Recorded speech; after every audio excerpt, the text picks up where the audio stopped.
Hey everybody, this is Alexander Williamson here with The Secret History Living in Your Aquarium.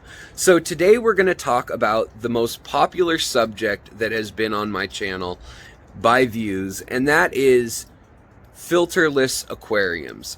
How is it that we can keep a filterless aquarium? That's no mechanical filtration, no canister filters, no sponge filters, no aeration or air stones. How do you keep a tank like that and have your fish thrive and survive?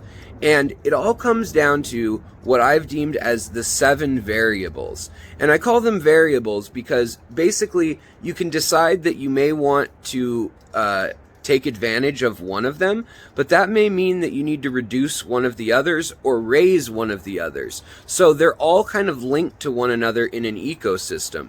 And if we run down the list really quickly, what we're going to go over is stocking. So what you want to stock in terms of fish and plants and cleanup crew, and the load that that has on your aquarium as far as waste and cleanup of waste.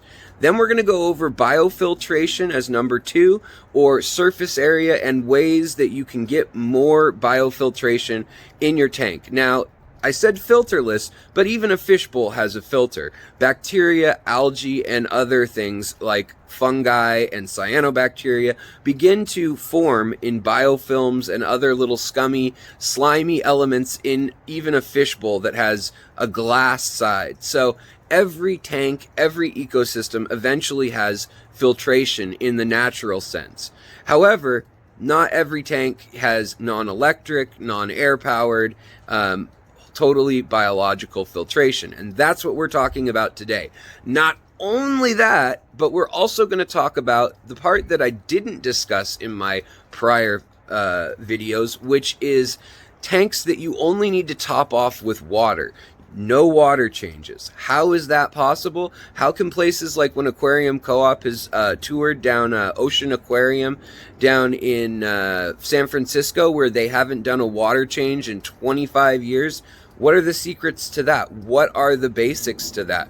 That's what we're going to go over. Which brings me to number 3, and that is the substrate you use, whether it's active or inactive, whether it's enriched with fertilizers, ammonia, nitrates, nitrites, and the atomic, nutritional, and mineral composition that you need for your plants and your fish.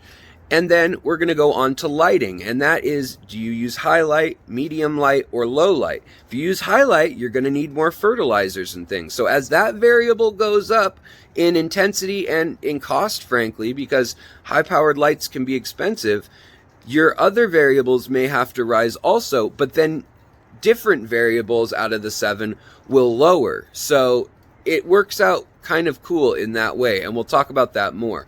But number 5 is going to be what you add to that aquarium, and that's, do you add food? Do you add fertilizers or root tabs, or what is it that you have to do? Trimming plants, what is it that you have to do to keep up this aquarium? And I'm just going to tell you now, cleaning a filter is not part of it, and even cleaning the glass may not have to be part of it at all if you get the balance right. Now, these aren't simple issues, but we're going to go over the basics of them, and once you get that down, you can then go investigate each variable and decide what's right for you.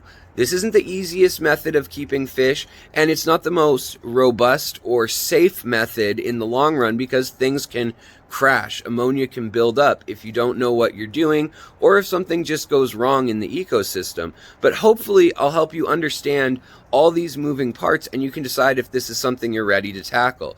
You can do it as a new aquarist, or you may be someone who kept fish for decades and just wants to try this out because you never have. So number 6 on the list is going to be water movement, and that's aeration, that's flow and filtration, that's moving nutrients around, and that can be done with feisty fish. Doesn't need to be done just with aeration and things like that. And when you pick the right fish, you don't need to worry about that. So labyrinth fish, for instance, they don't even need to have aerated water so much as they can breathe air from the surface. So the last factor we're going to talk about is time, and that is how much time do you want to spend on this, and how long has your tank been cycling, getting ready, and how long will it last with the way you set it up. So we're going to get into all those things, and we're going to kick it off by looking at some of my tanks inside. And I'm going to show you 5 tanks, and I want you guys to tell me which 2 are not filtered tanks, which 2 are filterless aquariums. Just going to show them for a few seconds each so you can see what filterless aquariums look like. And then we'll cover all these little aspects for a couple minutes at a time each. Let's take this deep dive together, and I'll see you inside. Alright everybody, we're inside now, and obviously this is a filtered tank, but I just want to say before we play the guessing game that before you start going into the realm of filterless tanks, you definitely may want to look into the realm of high-tech tanks with canister filters underneath, or hang-off-the-back filters with highlight, fertilizers, granular aqua soil with active substrate, and, you know, various iterations of that you can work with. Now, that being said, a lot of you have probably already tried that, or you may not have tried that, and you don't want to go through all that hassle and spend all that money. So there are various things to weigh, but I am going to say that the easiest way to start up a filterless tank is by starting with a tank with a filter, making sure it's balanced for some time, and then removing it. Now, if you feel like you've advanced past being able to do that, then that's totally fine. But it's great to get a well-planted and established tank before jumping into this. Alright guys, we're going to see 5 tanks. You guys tell me which ones are waterless and filterless as far as water changes go. Alright, let's play. Alright, so tank number 1 is full of Celestial Pearl Danios, least killifish, and some rare Jamaican fish. So take your guess. Tank number 2 has some beautiful Apistogramma trifasciata in here, a few different pairs of them, and it also has quite a number of culliloches, as well as small young growouts of Beta maculatus. Now, if you guys are curious in these animals, check out my other videos. I have species spotlights on most of them. There's also some shrimp in here as well.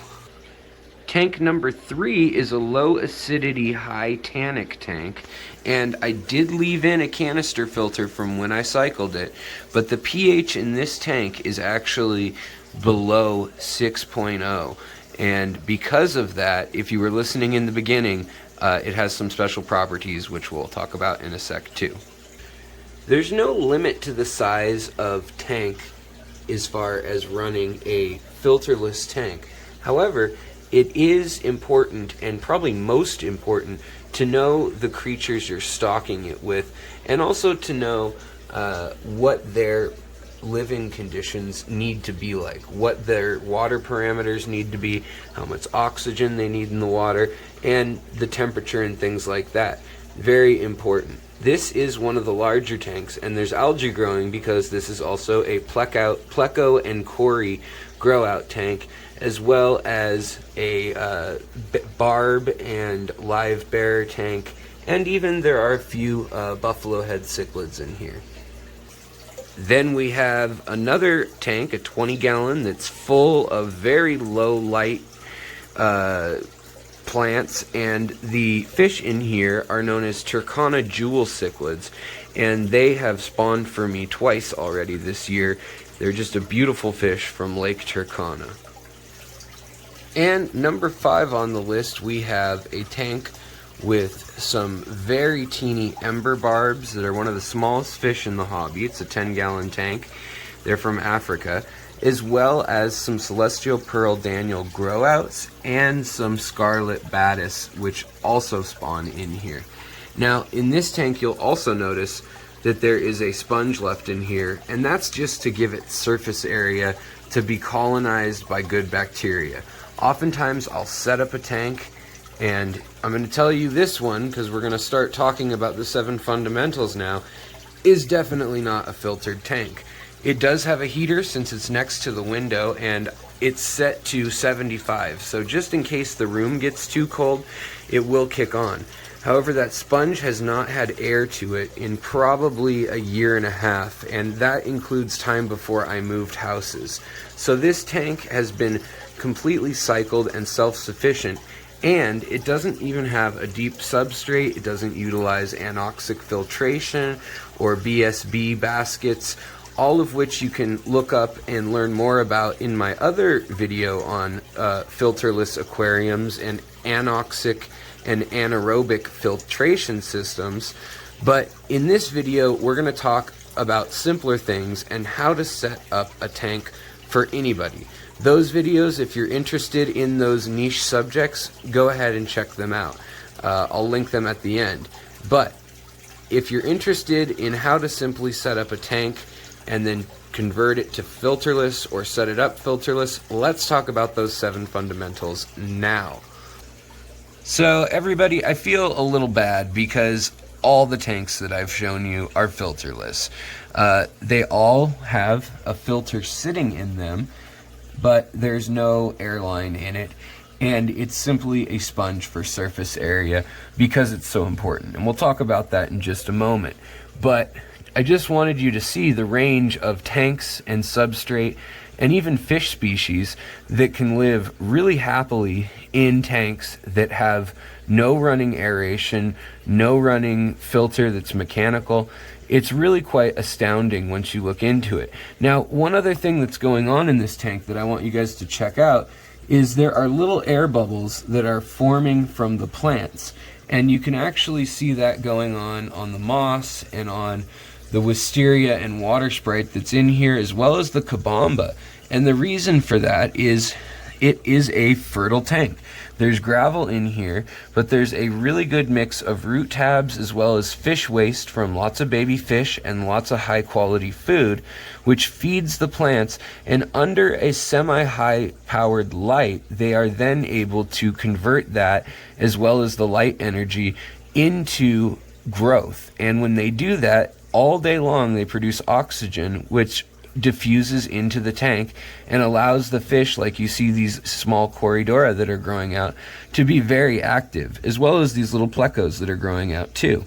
So it's pretty neat that your plants can actually be your air stone, and by encouraging more activity in your aquarium, the fish actually cause currents that mix up the water and stir it on their own. And the same goes for heat and convection currents and things like that. When the hot water and the cool water switch places throughout the day, just because of thermodynamics, the hot water wants to move into areas that are cold, or high pressure wants to move to low pressure. And because of that, you get a convection current within your aquarium that functions much like a lake and the way a lake churns. So I hope you guys can see that this is a really active tank, and usually it could be considered oxygen deprived if it didn't have the right type of plants. So it's really important to look for fast growing species, and also it's important to look for animals in your tank that you know are going to do okay. There's some fish like rainbow fish that may not do okay, or maybe gobies, they may not do okay, or discus. They may need really high temperatures and they may need lots of moving water and fresh water. However, as long as the total dissolved solids, or TDS, are fairly low in this environment, which is important, and we'll talk about that, is these guys will stay very active and happy as long as their tank is either neutral or slightly acidic. And we've got a little gourami in here that's growing out, and then we've got Corydoras, we've got shrimp, we've got pleco, we've got celestial pearl danios, and we've got half beaks, and they're all living in here very happily because of this balance. So yet again, I just wanted to share that with you guys. So now let's go over all 7 fundamentals, which actually we've already gone over all of them, but let me number them off and talk about them in a little more detail so you guys can understand exactly how they impact one another. Okay, so we've already gone over some of this, and we're going to go over it again in greater detail. And that's the most important thing of all, and that's stocking. And you need to make sure that you're putting fish in an environment that you can keep stable. And once you keep that environment stable, you need to make sure that the fish have all the requirements they need. Look up the water parameters they need, the pH, the TDS, the GH or KH if you have shrimp in there, and then also the temperature and the acidity. So that's the same as the pH. But I like to keep my tanks pretty low in pH if I can help it. And one of the important ways to do that is with number 2 on our list, which is the biofiltration and or the hardscape and substrate. And so the way biofiltration is going to work is exactly the way it works in that canister there, or if we take a look elsewhere, we've got a very old sponge up here that has now completely grown over with algae. But the way this works is it doesn't matter what the surface area is.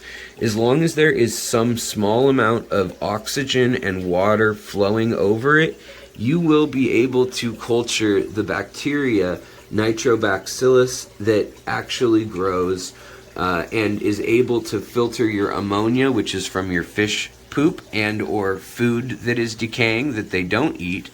And you'll be able to actually use it just like you would filter media within a hang off the back filter. See, this one's dry. It's just sitting here waiting for something to happen in the future. But yet again, we've got a pre-filter on it, and that's acting as more surface area for bacteria as well as algae and any sort of plants, moss. We've got lots of Sawassertong in here and other plants that are, like I said, going to oxygenate the tank, but they're also going to mitigate any sort of pH swings. Plants are really good at that, and they're also very good at providing hiding places for fry, for little fish. So if you're wanting to breed fish, you probably want to do it in a colony style breeding system, which you can look up in other places if you want to find more info on that. But essentially it's growing out the parents with the babies and in a community of other fish or shrimp and snails, and you're basically using a cleanup crew and places to hide and the parents, either they're cichlids that take care of their young, or you've got enough hiding places that the young can find a place to hide and they'll be okay. Here we have apistos, and they've got caves and they take care of their young, so they have a way to breed in this tank.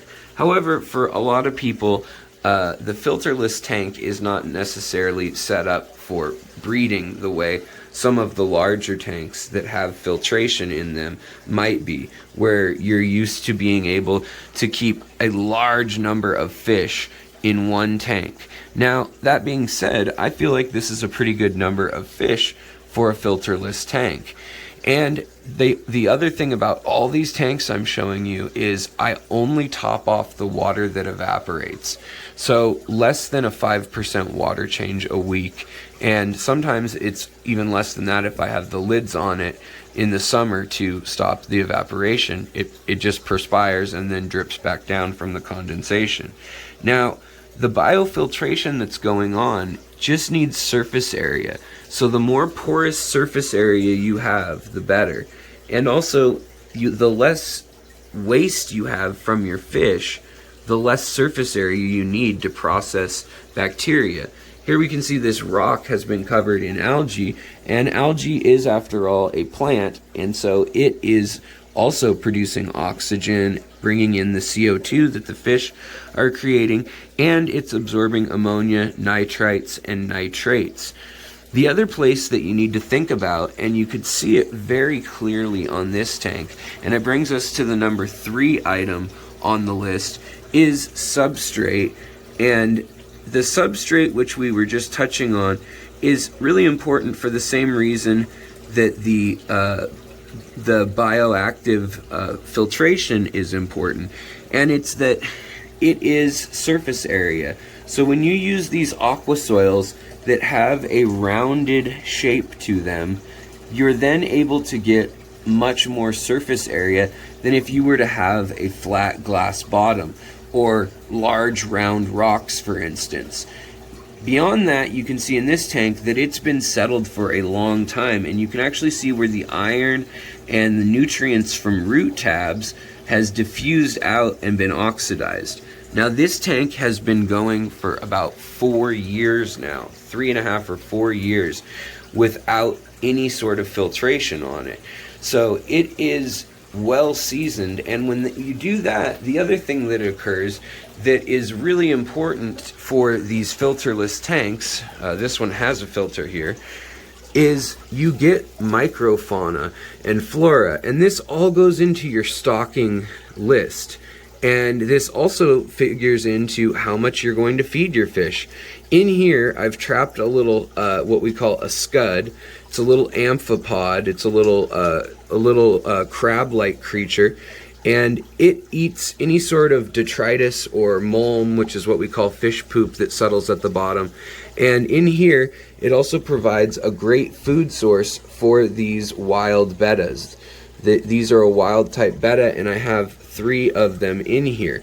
Now, yet again, we had a filter in here at one point, but it is covered now in algae. So it is being used for its spongy, porous surface, and you can see there's actually a scud that just jumped right on the end of this leaf.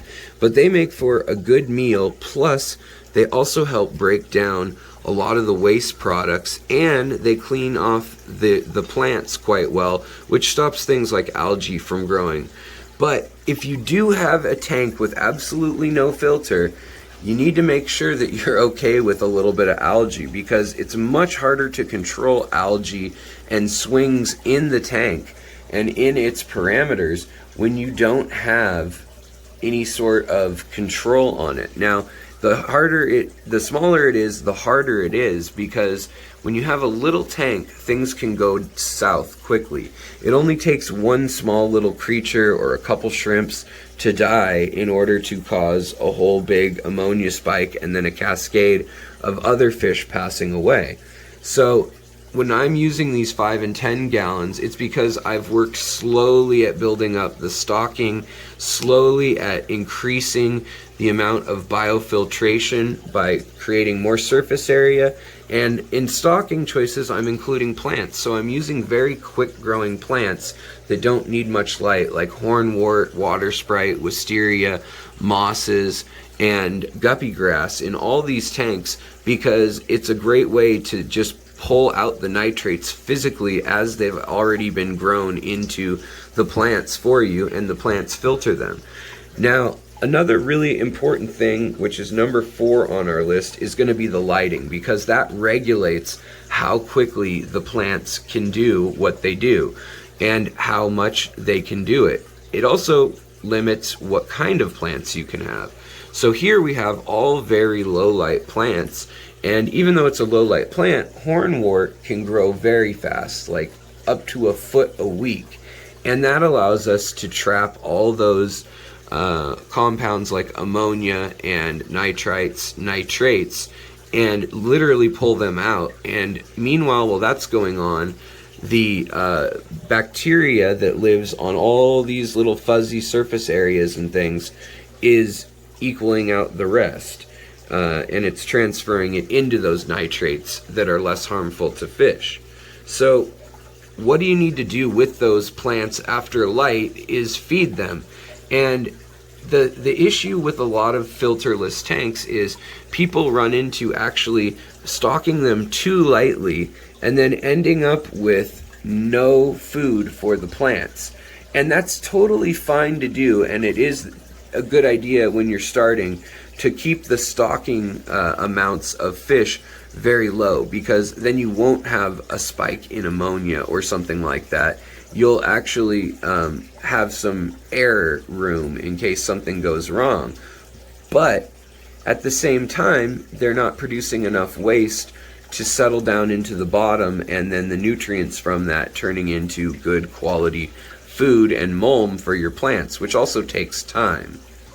And we already talked about time being the last of the 7 essentials, and obviously time is important because it takes time for bacteria to filter a sponge, or to colonize a sponge like that sponge filter back there.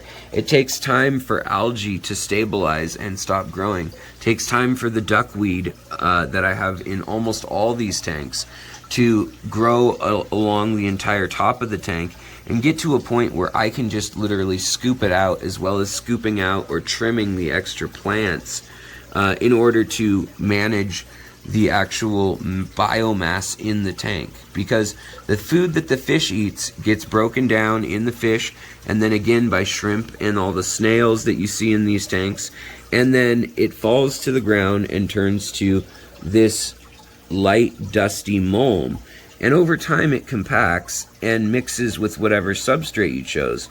So again, you have to pick a balance between having the surface area and textures of a fine substrate, or having the nutrients of a nutrient-rich substrate.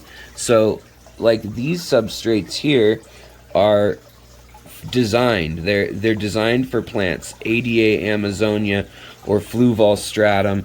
And then in here we also have some coral and crushed seashells, as well as shells of snails that have passed away in the last few years. And all of this adds to the calcium in the water, the carbon in the water, and all of that is energy for the plants to grow in the long run. So you're laying down the fundamentals. And what's even more important to understand is that whatever you're feeding these fish needs to have that full range of vitamins, not just for the fish, but for the plants. And if you're not doing that, then you need to make sure that instead of feeding very well-rounded nutritional food like live food, you need to make sure that you're adding either root tabs or liquid fertilizer, like an all-in-one fertilizer, or you can do EI or estimative index fertilization. Again, look those up. They're whole half-hour videos all on their own.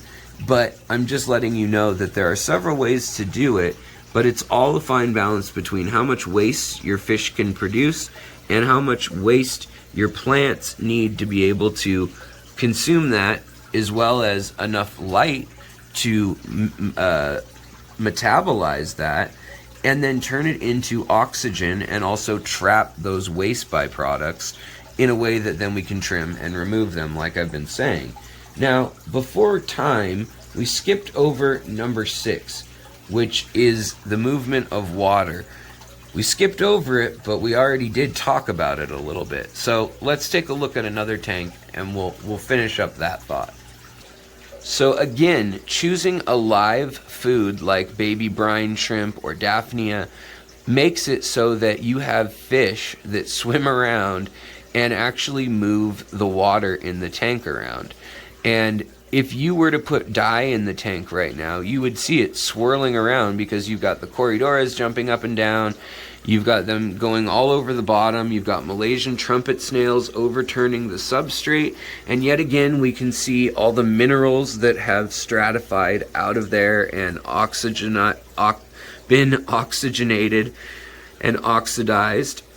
Down here you can see, now that we've stepped back a little bit, yes, we had let some algae grow in here, but we're feeding granular food, and it is high in omega-3s and omega-6s, and it's a very high quality food that I got from a specialty shop, and it's brought in from Japan, and it has to be kept in the refrigerator. So that kind of increases the cost, but in some of my tanks where I'm growing out specialty fish that have specialty requirements, I want to make sure that they can grow quickly enough. However, if I were really power feeding my fish, there would be so much waste, like these little crumbs left over and things, that the ammonia would start to spike. So really, if you're trying to grow out things like plecos or a million guppies or something like that, you want to make sure that you have a filter on the tank. This is really for stable populations or understocked tanks that you have calculated how high the population can get, and you make sure that you're testing it often. If you're new to this, make sure that you test often, because it's not always going to be a visible sign that tells you that things are headed south. Now, back into that same element of time, you have to decide when your tank has had 0 ammonia, 0 nitrates and nitrites. Ideally, if you're going to have a tank in which there are no water changes and you're not adding fertilizers from plants, you actually need the nitrites and nitrates to get to 0, and then you want the nitrates to go up a bit. And that's so the plants can survive, so that the plants can then turn that into energy. But they're going to also have to wait for the fish to go to the bathroom and for that to fall into the water, as well as the plants that feed from the water column. So you don't want to have a bunch of plants like Anubias and Java fern that only feed from the water column via rhizome if you've built up a bunch of really good nutritional waste over a year or something in a tank that has a filter. So for instance, in this tank over here, I'm running it even with a thin substrate, so I don't have a deep substrate. I'm not doing anything funky with anoxic filtration or anaerobic filtration. I'm simply allowing a high stocking load of fish live with a filter, a hang off the back filter that is for a 75-gallon tank, and this is a 20-gallon tank, and I've allowed the algae to colonize lots of places, because then the bacteria that processes the nitrites and nitrates can also grow all over it, just like a sponge or filter media. And then also, whenever the animals use the restroom, it builds up and then gets trapped in the wells of these plants, or in the little ditches in between plants and rocks, in the little holes and cracks and crevices. And another thing that's going on in here, other than prepping this tank so that it's ready to turn that filter off, is that I'm putting botanicals in here. And as I said, there is an interesting science tidbit that basically, if you have water that is 6.4 or so or lower, and 6.0 being kind of the completely safe realm for this statement to be true, then your ammonia turns into ammonium, and it actually evaporates out of the water, so it can't stay in the water. You can accumulate nitrites and nitrates still, which your plants will absorb, and usually you do water changes if that gets too high, but it can't have the super toxic ammonia or ammonium. It actually leaves the tank. So it makes for a pretty interesting setup in these tanks, because it kind of self-cleanses itself if it has a lower acidity. Now, the other thing that tannins and botanicals do, other than lend acidity to the tank, is they allow biofilm and other bacterial and fungal layers to flourish and grow and colonize. So it's a good idea to add dried leaves, pods of various plants, and you can read about all the different kinds. There's more than just almond leaves and alder cones. There's a whole number of things, including wood and leaves that you can find probably local to you, as well as exotic ones.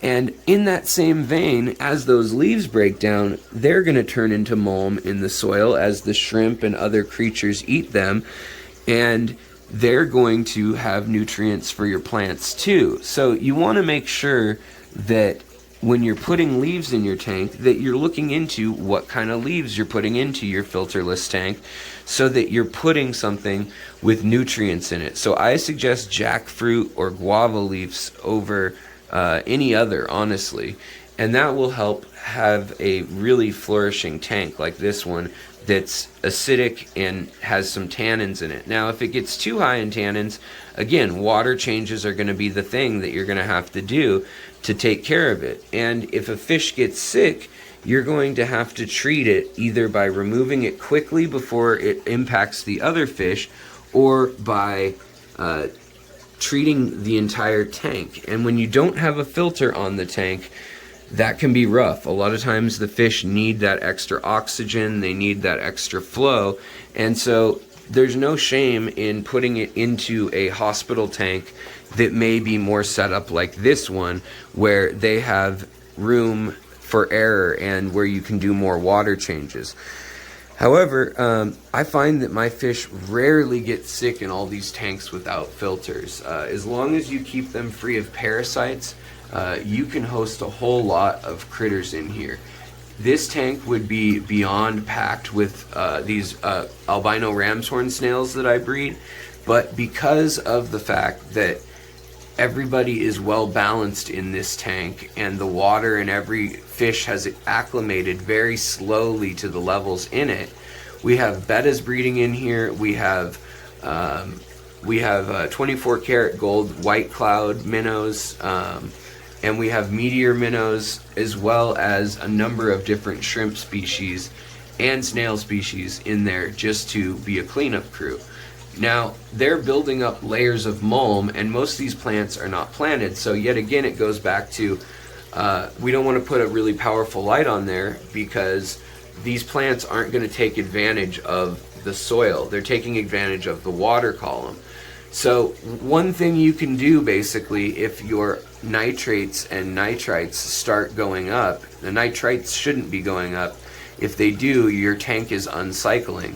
Now, if your nitrates go up, that's normal, but it should stabilize at a low number if you're doing a filterless tank. Now, the water change, though, is going to be your only control valve for that. So other than removing plants that have absorbed nitrates and nitrites and ammonia, you need to remove plants or trim the stem plants that have grown in the tank, because it's going to remove that with it as well. Otherwise, if it falls when it reaches the top of the water and then it just doesn't know where to go, the bottom will oftentimes rot, and then leaves will fall off, or the plant might not be healthy, or it may not get the nutrients it needs if it has overgrown the resources of the tank. So you don't want to put really resource intense plants in these tanks generally. You want to put some that feed from the water column and some that feed from the mulm that has built up, so that you're constantly keeping everything in check. And that's really the rule of the day for all these tanks, is it's all about keeping things in check. You can add more fish, but then you're going to need to add more plants. And at a certain point, when you add more plants, you need more nutrients for the plants. And if you didn't have that in the fish food, or if you don't add root tabs or liquid fertilizer, you're going to have to do something. And pretty soon it turns back into an unstable tank where you need to add the filter back on. You need to have that water flow and movement, or you need to black out the light for algae. But all of those problems are problems that come with any tank. It's just they happen quicker in a filterless tank. So if you do have any questions about how to prevent algae, or how to set up an anoxic filter, how to switch out substrate, or which substrate's the right one for you, which fish are good for cold temperatures or not needing a heater, which ones can breathe air, like this paradise fish, which is a labyrinth fish like all gouramis are, please check out the other videos on my channel. And thanks for making it all the way to the end of this video.